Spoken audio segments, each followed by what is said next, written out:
Ààrẹ Bọ́lá Ahmed Tinubu ti gbé ìwé àbádòfin kan tó ní ṣe pẹ̀lú àtúntò àti àtúnṣe àwọn ètò àjọ National Identity Management Commission (NIMC) lọ síwájú ilé ìgbìmọ̀ aṣòfin lọ́nà àti jẹ́ kí owó orí lè máa wọlé bó ti yẹ.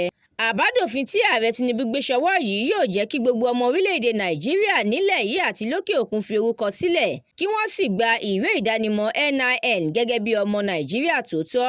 Àbádòfin yìí tí wọ́n tún ṣàlàyé ẹ̀ pé yóò jẹ́ kí ọrọ̀ ajé orílẹ̀-èdè yìí fìdí múlẹ̀ dáadáa tó sì jẹ́ wípé àwọn ìgbìmọ̀ aláṣẹ lórílẹ̀-èdè yìí máa jókòó láìpẹ́ láti fi àbádòfin náà ṣọwọ́ sílé ìgbìmọ̀ aṣòfin lọ́jọ́ Ajé Monday.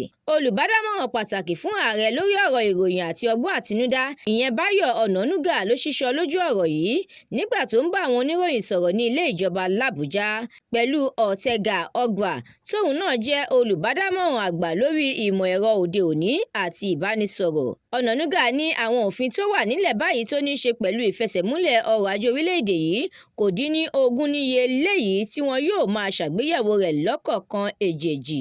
Fún ìròyìn lóníranran síwájú sí ẹ tẹ̀lé The Matrix lórí Facebook, Instagram, TikTok, YouTube àti X. Àdúràmọ́mi Balógun ló ṣe òǹgbùfọ̀ ìròyìn yìí.